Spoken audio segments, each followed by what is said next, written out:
So, hello everyone, and welcome to True Blue Woman. It has been a while. We have been gone for a little bit, but we are back like we never left. I hope you're all excited today because it's going to be an amazing. It's going to be very amazing topic we're going to be discussing today. So, for those joining us for the first time, I'd like to let you know about what True Blue Woman is all about. True Blue Woman is a community of excellent, bold, virtuous women who empower each other authentically and support each other authentically as well, and build a community that people feel welcome, share their expertise. People come on this show, share their expertise, share their experiences. And if you're watching and you have a story that's inspiring to other women and you would like to be on this show, please get in touch with me. We would like to have you on because we are no limits. We welcome everybody to come and share the story because I believe every woman has a story that's inspiring to one person or another, and that will be great. Joining me today is going to be amazing ladies who have a wealth of experience in their expertise. They are founders of different platforms, and they have been doing this for a very long time, and they'll be bringing on their experiences, their different aspects of challenges they've been going through and how they've managed them, and we'll just be brainstorming and talking about that. So please allow me to introduce Sue. So I have Sue Nganga joining me all the way from United Arab Emirates. Sue, if you can come on, I believe, let me see where there we are. Yes, so I have Sue, and I also have Jessie from Johnston, Rhode Island. Johnston, Rhode Island. We will be talking about, and if along the line, if you have any questions, by the way, please feel free to ask them on the comment section. We will be answering those as well. So Sue and Jessie, if you can please come on. I believe I can see them. There they are. Yes, here we are. Welcome, Jessie, and welcome, Sue. So, Sue, I'm going to start with you first. Please introduce yourself to the audience.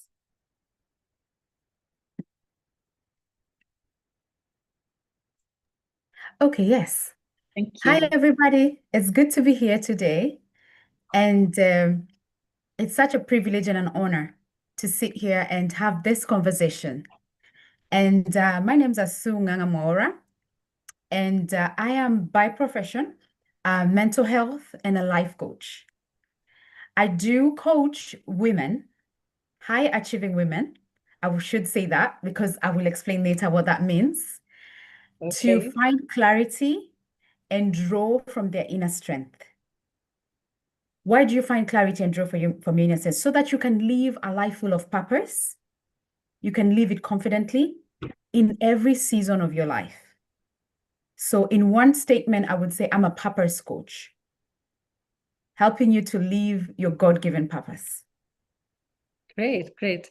Thank you. Thank you very much, Sue. And Jessie, please introduce yourself.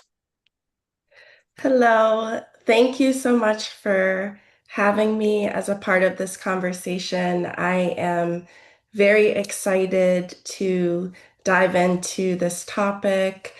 And my name, for those who do not know me, is Jessica Bankston. Please call me Jessie. That's how I grew up. That's the name I'm most familiar with. And Right. I am the founder of Virtual Oasis Solutions, where we provide virtual administrative support as well as other types of business support like marketing for entrepreneurs and organizations who are specifically seeking to provide a service or a product that empowers the world around them. In addition to that, I am also a creative. I love to sing and songwrite. And thank you. And with whatever I do, I am just seeking to either empower or to help others who are empowering. Great, great, great. Thank you very much, Jessie. Yeah, she loves to sing and she sings very well. I have to say. So today we're talking about a topic which over the years, especially transition has been there constantly, but for the most part, people have been able to plan it very well and know that okay, if they're ready to go and do that, etc., etc. But if looking back from the time of the pandemic, the COVID pandemic in 2020 up until now, it has been on the constant. And that time of the year, I have to say, a lot of people were caught up unawares. So I'm going to ask you, Sue, you what was your greatest transition? But I believe it must have been prior COVID, though. Yes. Yes. So what is your greatest transition? So I would probably pick two that one led to another. So my first transition was moving from Kenya to be here in United Arab Emirates in Dubai. And I got a very beautiful, profile job being a cabin crew, traveling to cities and countries and just enjoying that luxury life. That was beautiful and gave me an identity. And then the second greatest transition that happened is when I transitioned from being a cabin crew to a full-time mom. And then on top of that, I added homeschool mom. I was actually, yeah, but I was writing my stuff down. I was like, there's actually two things involved. I said, no, I'm going to leave you to talk about it. Yes, yes. So this was major. And when you talk about COVID time, that is when I realized that when you lean into something, you will help people out later, which we're going to talk about it because that was the moment where when I leaned into this big change, because it was a big change. It was a change that challenged my sense of identity, a change that challenged my confidence and how I showed up in life. Yes, so those were my two greatest transitions. Tell me something. You see, a change that's challenged your identity. What do you mean by that? So coming from being a cabin crew, I had that identity of this woman that is high achieving, I mean, lipstick was the order of the day. Good. Makeup at 4 a.m. was what I knew best what to do. Talk about my body. It was all shaped up. Then that is the identity that I had. I was this Sue who probably the outward gave me more boost. You know what I mean? Like the way I showed up from outward. So becoming a stay-at-home mom, who was I? How was I supposed to introduce myself? I didn't have labels. No I was just label. Sue. Yeah. Yes, I was just Sue. So sometimes that's when you realize, is identity the label that you have, or is it from the inside out? So Right. that is where my identity was truly, truly challenged. And how did you get through that?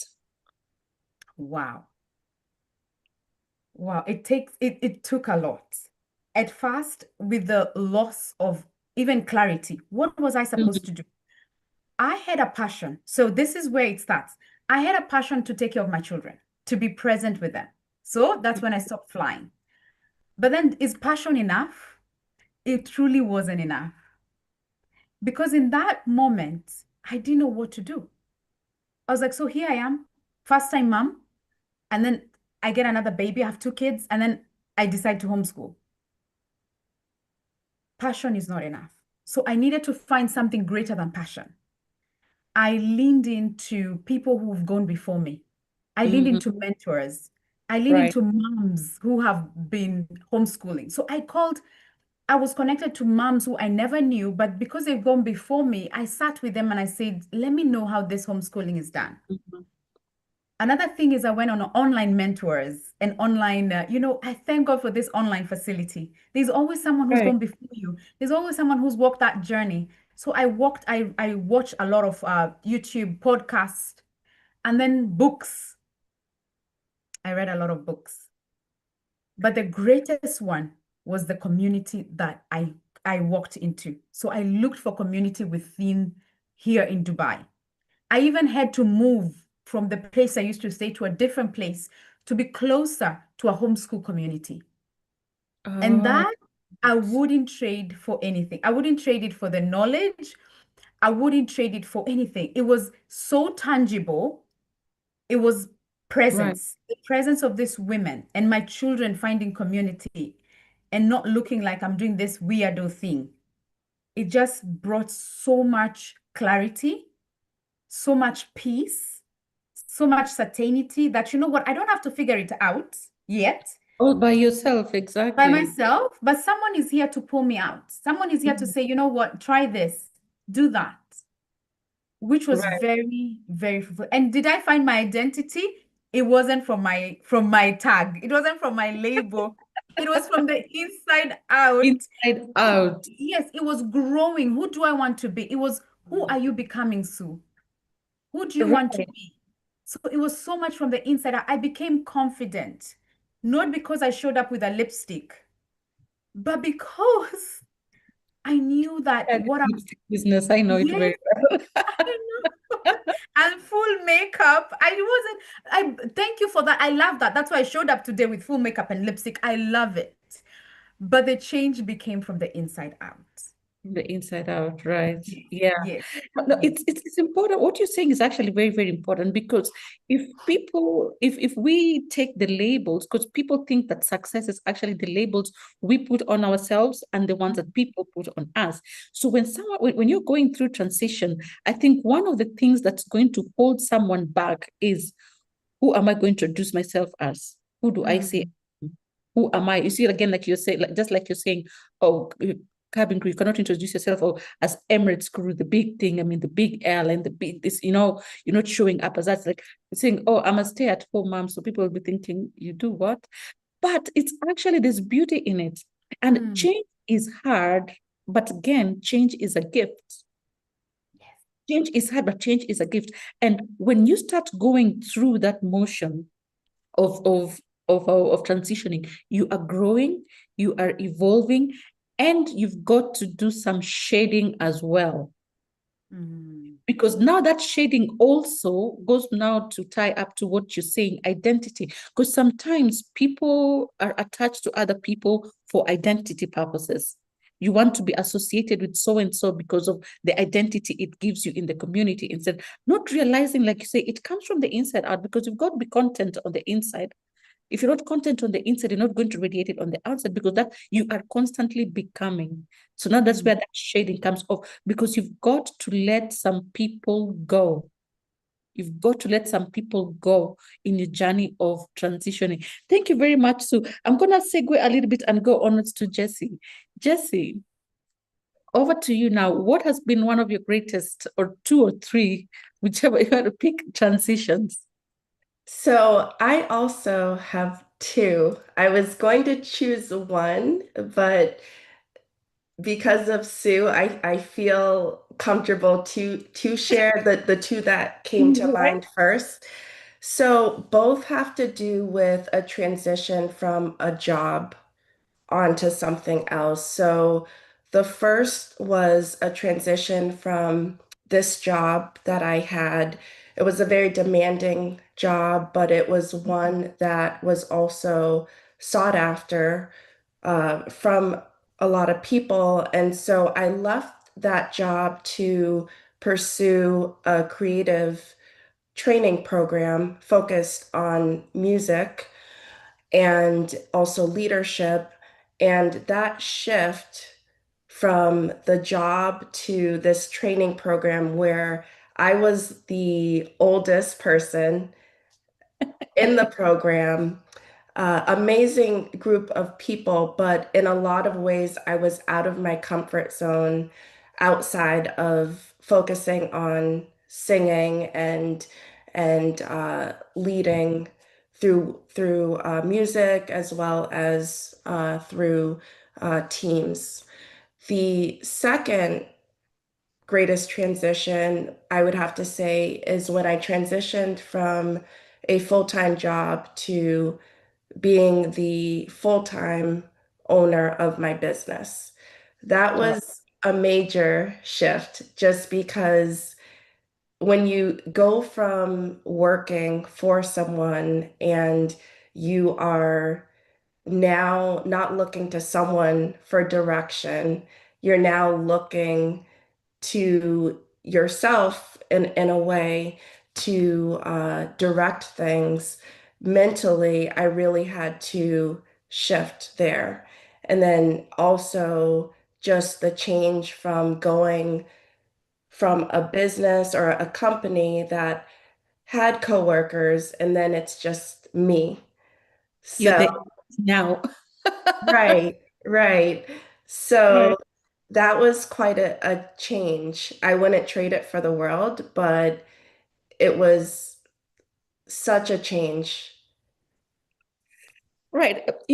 Like I say, I mean, change is the only constant. And again, it's a gift. Like I've gone through between 2020 and up until now, I think I've gone through three transitions at the same time. And what actually I've realized is sometimes if you're actually paying attention, that transition actually warns you in advance.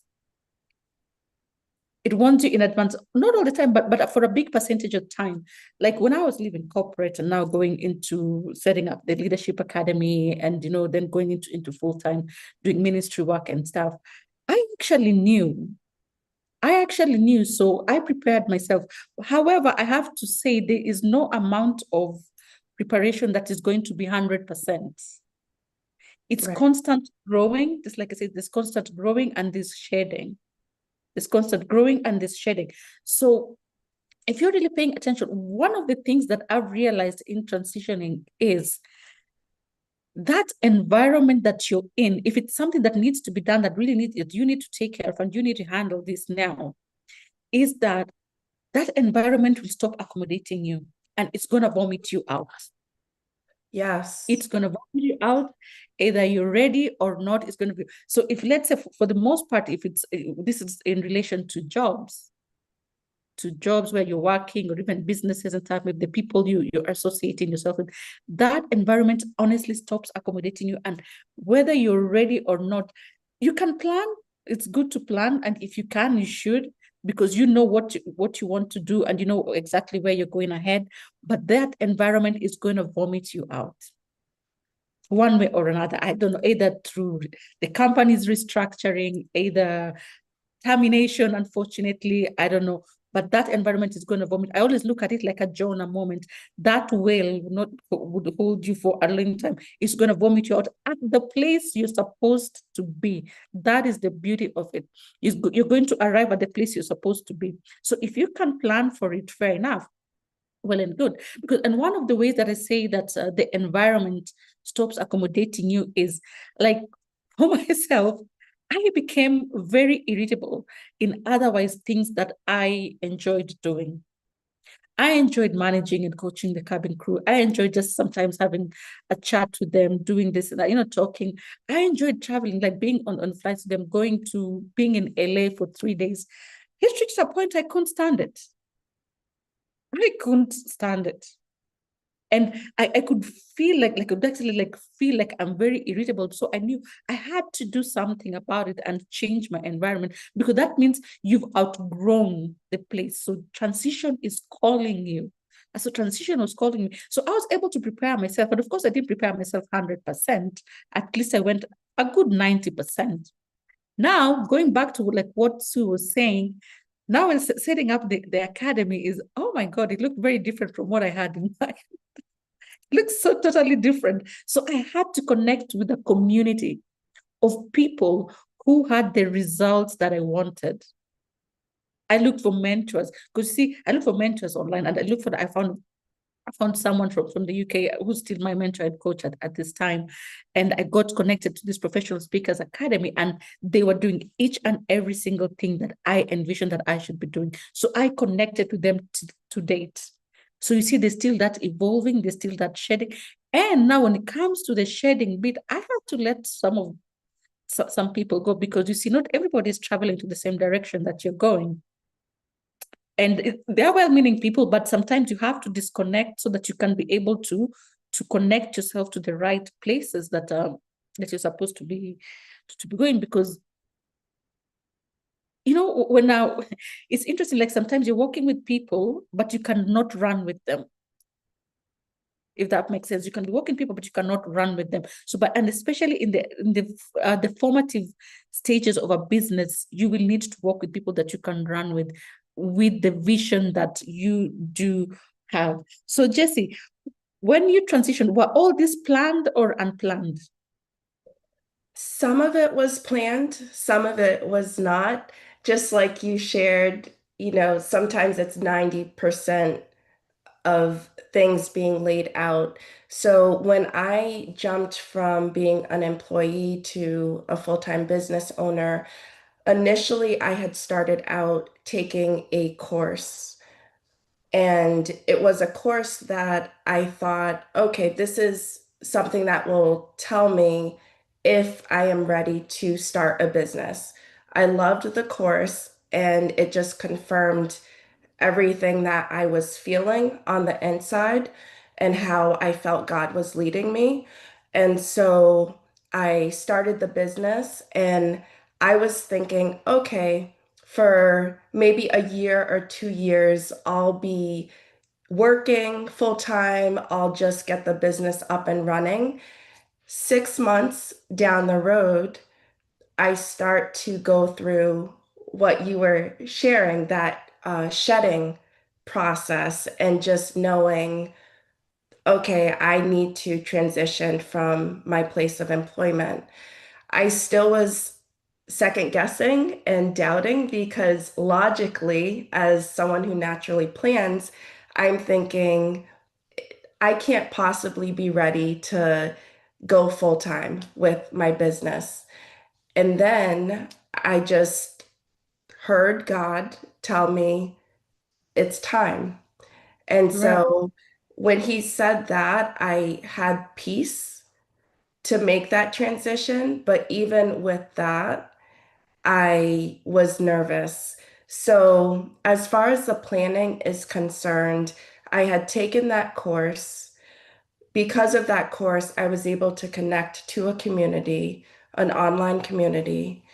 And that allowed me to know what systems I needed to have in place and what structure I needed to have. It also gave me a sense of belonging because as an entrepreneur, sometimes that goes against the grain of the way that most people normally think. And so I had this group where I could ask, okay, am I crazy or is this normal?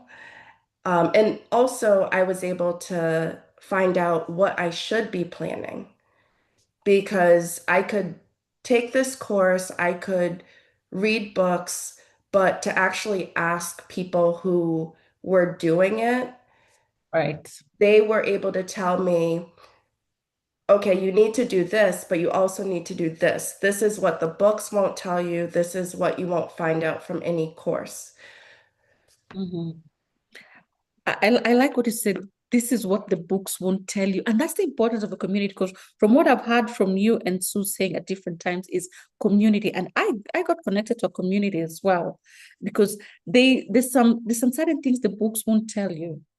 Some certain things the books won't tell you, and the people who've gone through it. And now, back to you, Jesse. How? Because I'm sure, did you have any setbacks during that time? Did you think like, let me go back to Egypt, sort of thing? Let me go and see what's happening there. I was much better, okay, there. Did you have such moments? Oh, yes, often. Often, especially in the first couple of months, I was thinking, okay, I have a peace in my heart, so that means it's just going to be smooth sailing.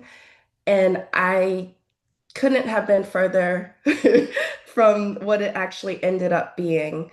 Uh, I really had setbacks with mindset of feeling, just to be fully transparent, feeling like an imposter. I dealt with that imposter syndrome of showing up in these online communities and thinking everyone has it all together. And here I am. I feel like someone's going to find me out or so someone's going to see right through it. What those online communities helped me with, and other communities too, was to show me that other people felt the same way. Right. I felt that at one point. Yeah. You actually, I think a lot of entrepreneurs over the first formative stages, you do feel that. Yeah. Right. So that was something that I dealt with. And then also, just on a very practical level, I shifted from having steady income, and then I had to transition to seek after that income. So Mm-hmm. that was a shift also. And also just the shift of being able to leave my desk and talk to someone.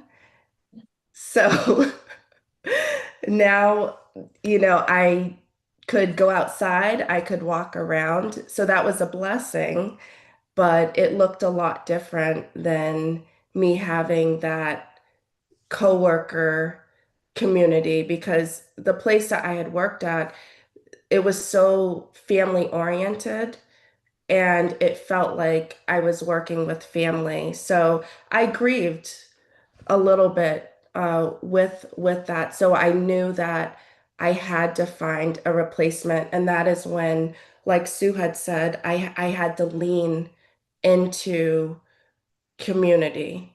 I had to be intentional about it, and also I ended up getting a dog. Oh, I needed a sidekick to. well, I like that. You needed a companion in those A moments. companion in those Right. moments.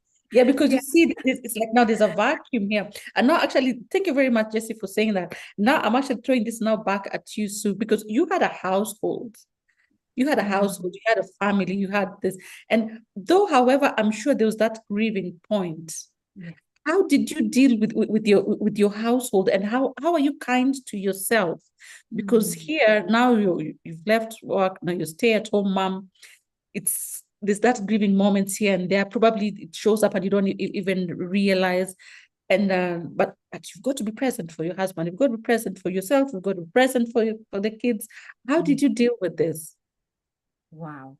You know, when I think about the being kind to yourself, Yeah. I'm thinking it didn't happen naturally, because I had this vision in my mind that things needed to go in a certain way.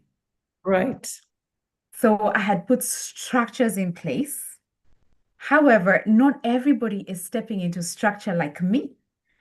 So Right.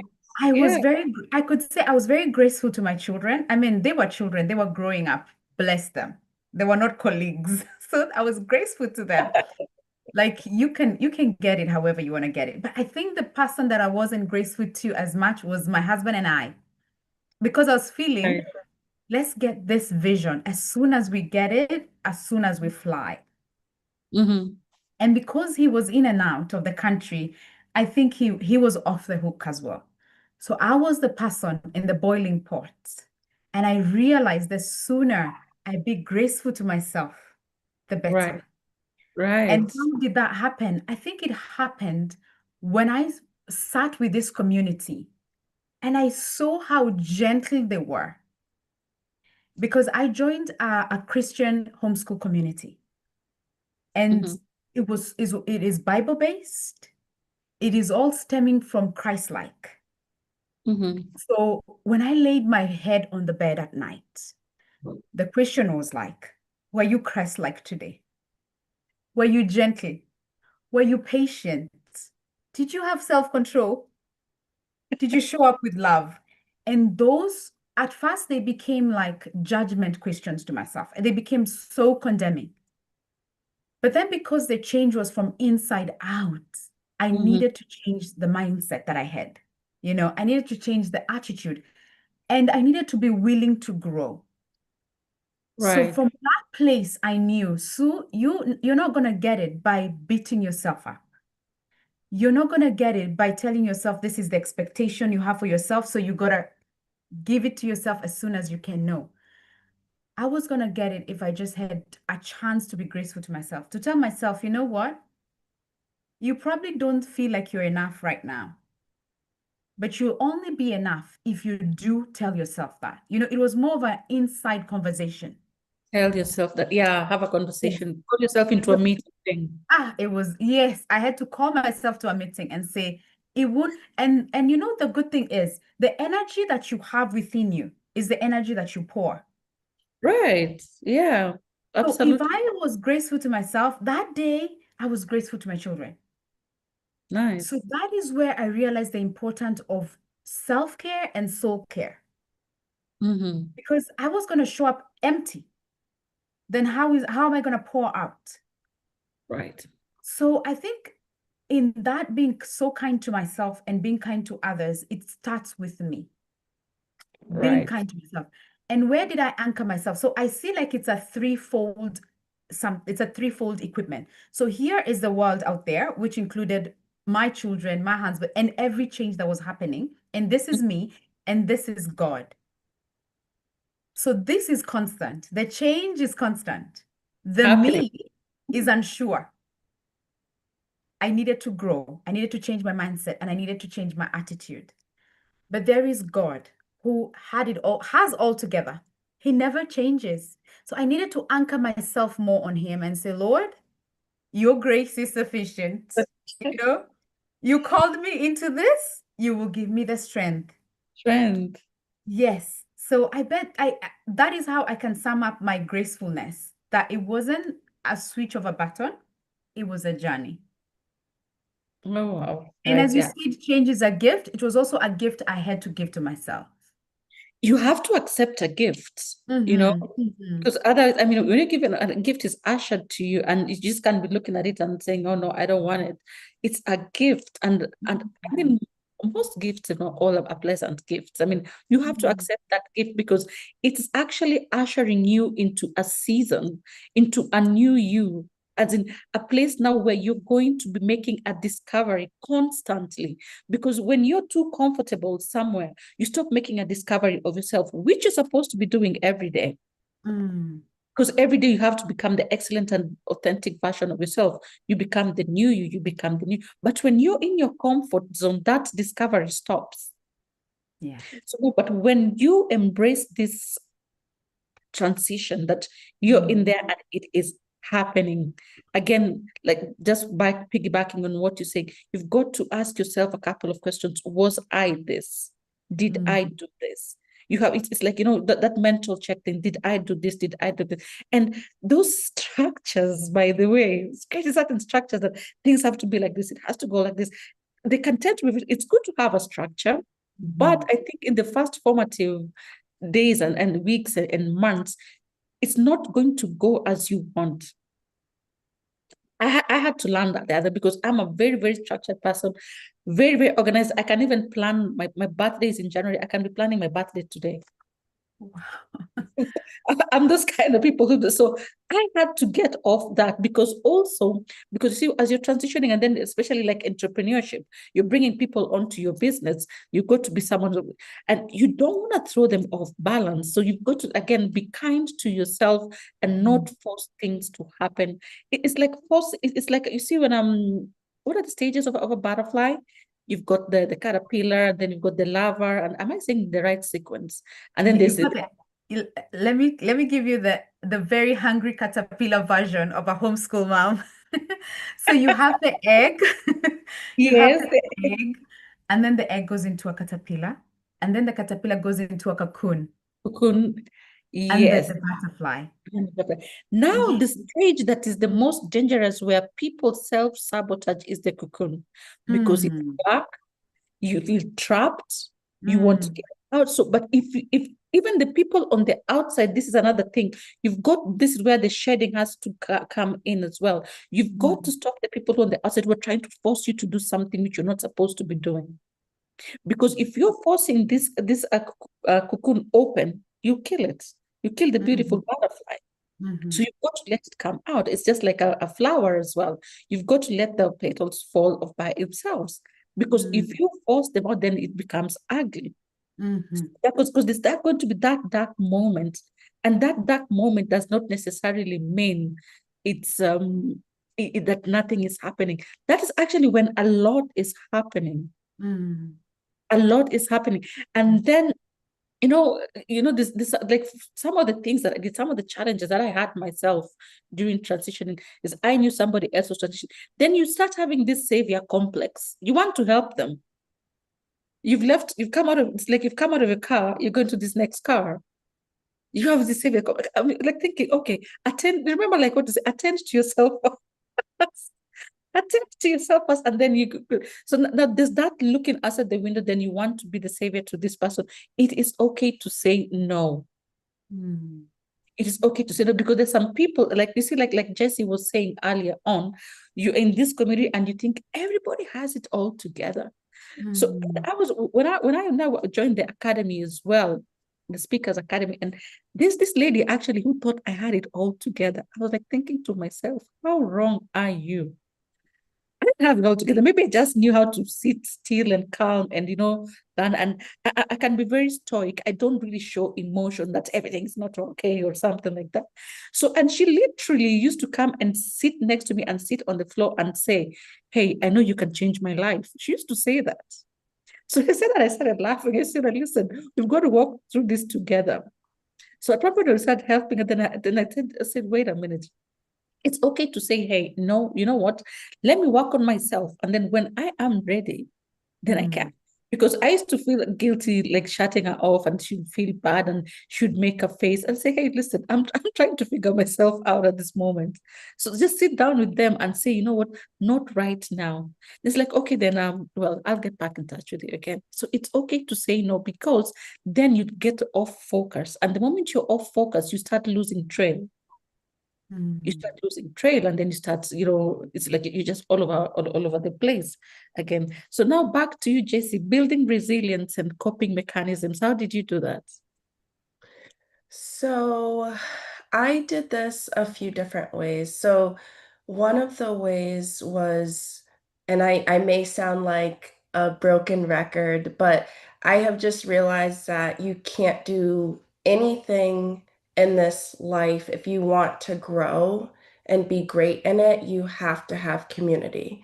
We're not meant to walk alone.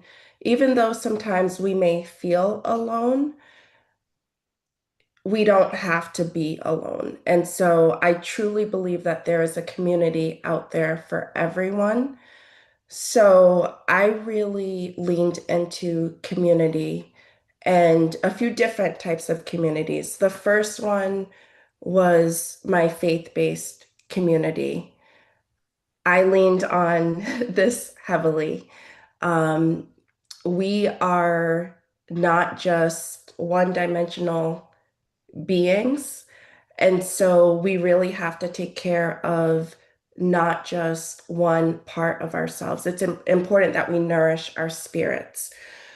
So for me, my faith-based journey has been going to the church, being a part of the church, um, serving in the church, because I've realized that the more you serve, the more you pour out, the more that you also get, the more that you discover. And it's kind of counterintuitive too, because sometimes, like for example, I remember in high school, um, at the end of our last year, we had to volunteer somewhere. So I remember serving at a soup kitchen, and it would be on a Saturday morning. For me at the time, it was very early. And so I remember waking up so early, dragging myself out of bed, but going there and serving food. And I remember how energizing it was. And there was transition during high school. But despite all of the challenges, the hormones going on and at that age, and just trying to make a discovery of who you are and, what is life. In the midst of all of that, helping people, taking the focus off of myself and my situation helped me realize how blessed I was, and seeing the gift that in transition, like you had mentioned, transition, there is always a gift in it. So focusing on community and also focusing on mindset. So I had to be very aware of what I was thinking. And what helped me with that is one of my clients at the time is a coach. So he was very instrumental with helping me kind of catch thoughts or even things that I might say. And he'd be like, "Why did you say that?" Or, what's the root of that? So going back to what Sue had said, asking those questions and not just letting things just continue, um, or thought processes grow that weren't healthy.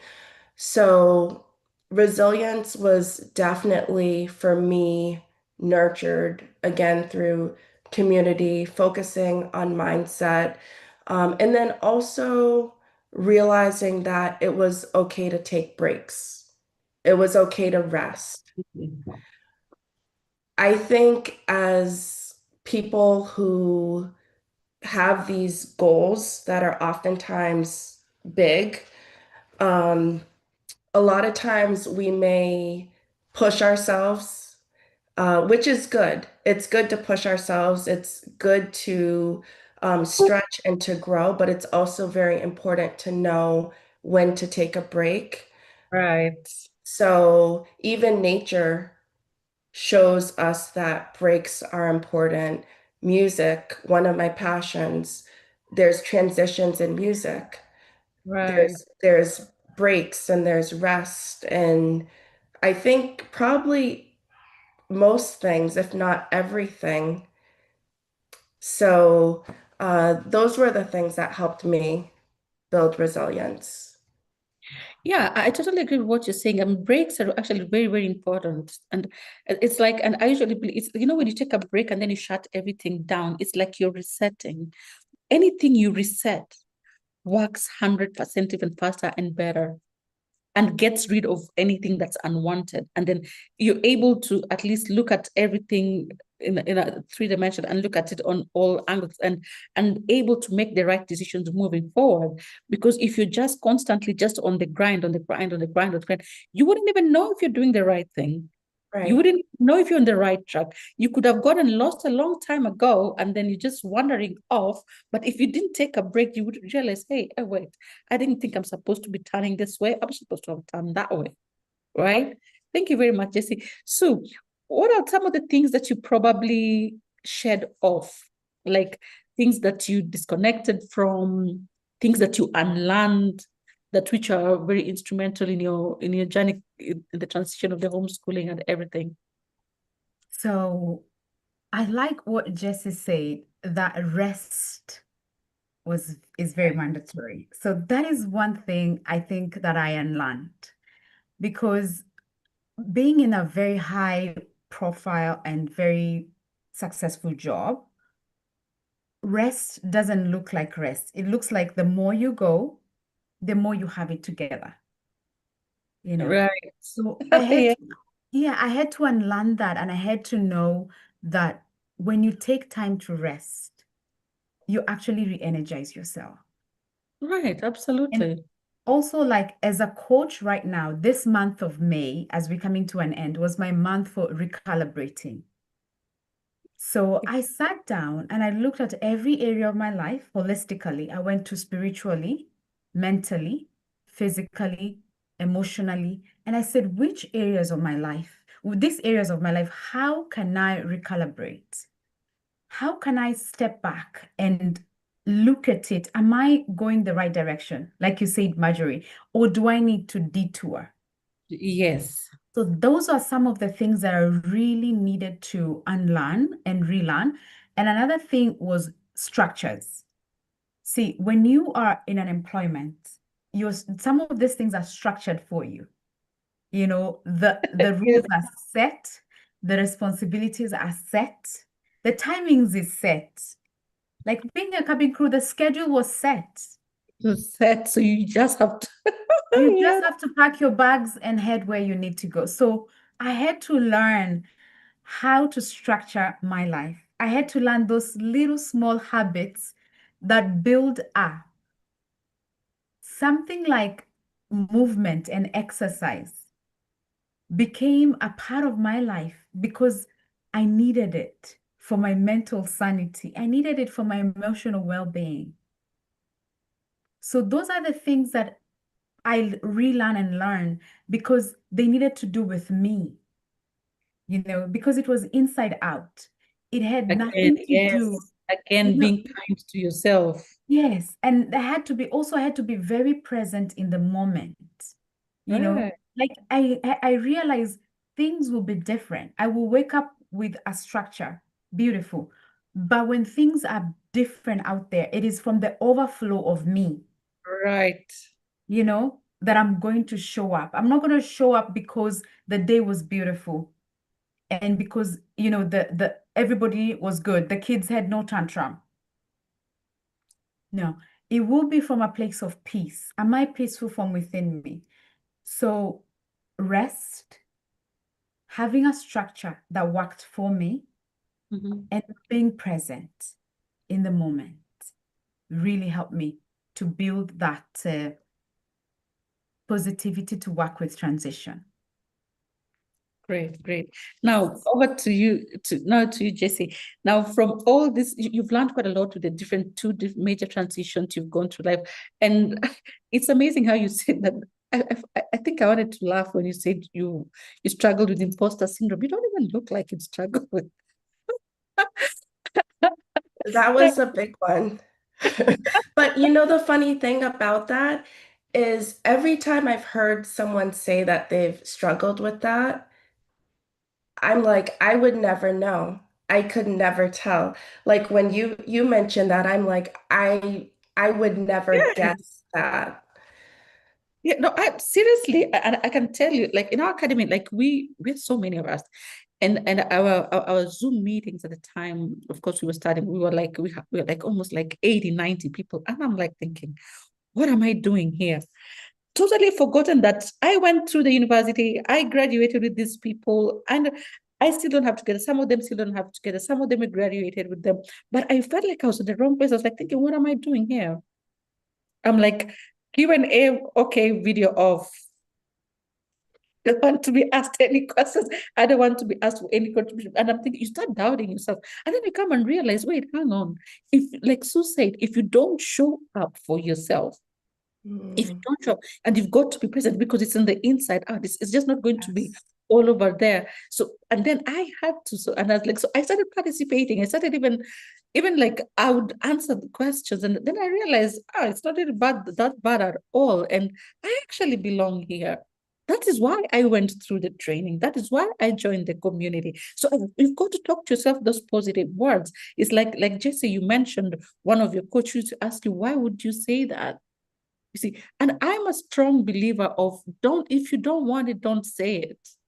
Don't say the wrong Yes. things about yourself because words have creative power and that we are the sum of the words that we speak about ourselves. So if we don't want it, don't say it. So I trained myself constantly to say and speak the right thing.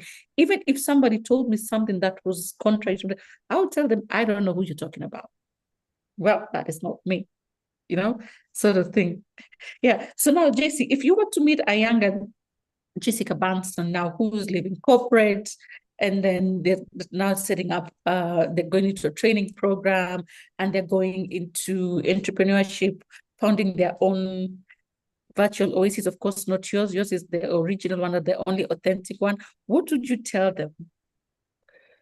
ooh, this is a really good question. What would I tell the younger me or someone going through the transitions that I have gone through? Right. I would say that you should expect change. And that may seem very simple, but I think a lot of times people want to feel comfortable. And sometimes comfort to a lot of people is, okay, this is how it's going to be. I'm going to have these systems, have these habits, and okay, that's it. But when you are comfortable knowing that change is always going to be happening and you're expecting it, you're expecting to have to pivot, and also having that freedom of knowing if this doesn't work out, it's okay. You learn from it. You take those lessons. There is no failure unless you give up, unless you quit. So if you know this didn't work, whatever it was, there were lots of things I tried, lots of things that I thought were the done deal in my journey, the transitions that you mentioned and that I've shared. And now I'm doing something different, or I have a different system. And I know that tomorrow there may be a reason why I need to pivot, I need to change, and that's okay. So I would tell someone that change is going to happen, be okay with it. And I would also say it's okay if it feels uncomfortable right now, but if you don't quit, you'll start to feel comfortable with those changes, even if they're sudden. Right. Yeah, I like what you say, like people should be open for change because you can chop and change whatever it is that you're doing. You can restructure, you can realign, you can, do all that. But the vision is the one that just doesn't change because you have a certain vision and that vision has to come alive. So you Right. can change. It's okay to chop and change and do other things here and there. It's just that the vision has to stay. So Sue, before you speak to a younger Sue, you said something at the beginning which I think I would like you to let us know about. Yes, you say you coach high achieving women. I don't want to forget this one. Yes. Tell us a little bit more about that. The high achieving women is a place of mindset, is a place of how you carry yourself. When I introduced myself like that one time, a lady came to me and said, I don't think I can be your potential client. I said, why? She said, because I think you're looking for the ones who've made it in terms of career.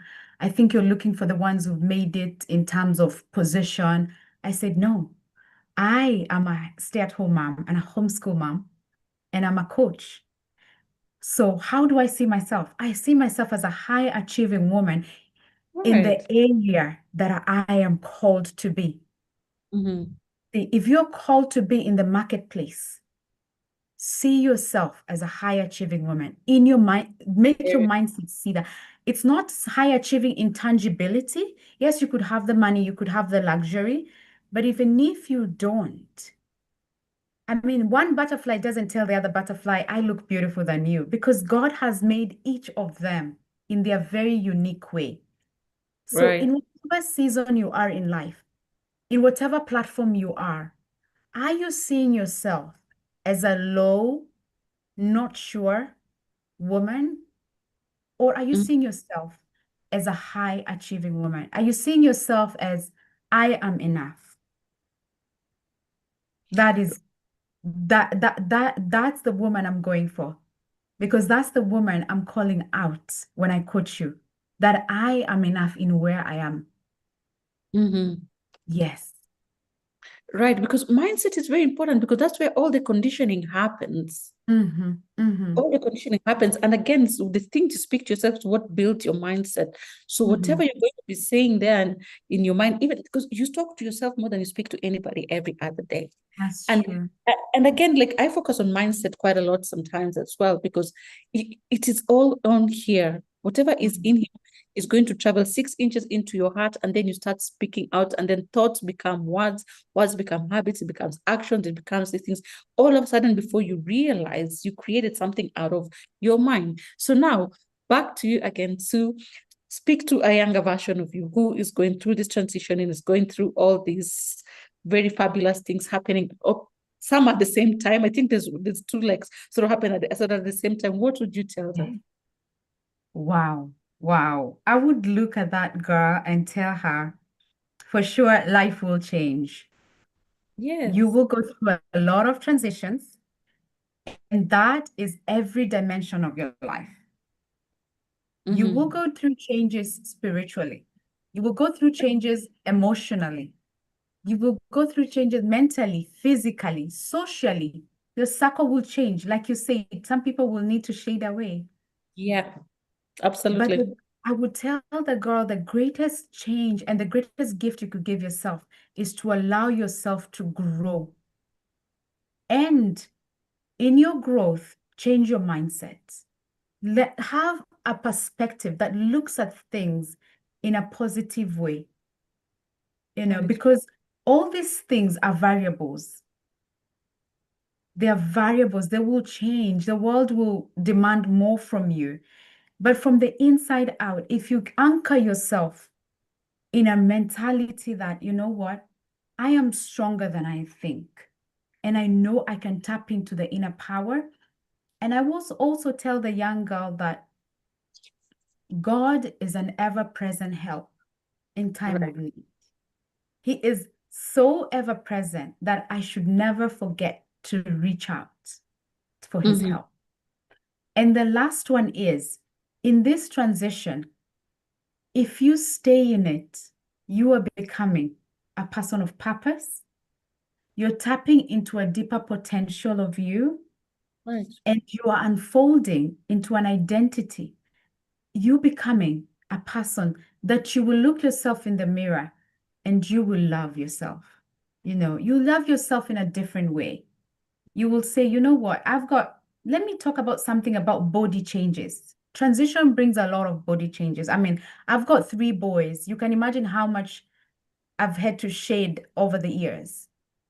So Right. when that younger self would wear a tank top with no stretch marks, there is the older me here that has got stretch marks. So that younger self is not to regret the days, but to embrace the days that were there and say, you know what, you had it well then, but even right now where you are, it will look different, but the different doesn't mean it's a gift. Like you say, the different Yeah. is not a challenge. And even if it's a challenge, it is inviting you. It is an invitation to Right. embrace the changes in your life. Yeah, I like how you've put it, because you see those changes are going to happen. That change is going to come. You've got to embrace it. You've got to welcome it. It can be confusing. It's going to be chaotic at the beginning. It's very daunting, because especially if you're dealing with something that you haven't dealt with for the first time. But I always say this as well. Life is lived in seasons and experienced in levels. You will have to go from levels, from glory to glory to glory. And you're going to go through a season. And seasons are different for everybody. And it's actually a gift that should be embraced. I would say a gift that should be embraced, because if you do not embrace that gift, it will cost you more to stay in your comfort zone than for you to move into the next place. That's true. It will be very costly, because, and again, this school of life, you can't skip class. You cannot skip class. You have to go to that class. You have to go to that session. And if you happen to somehow, I don't know, skip that class one way or another, what is going to happen is you're going to come back to that same place.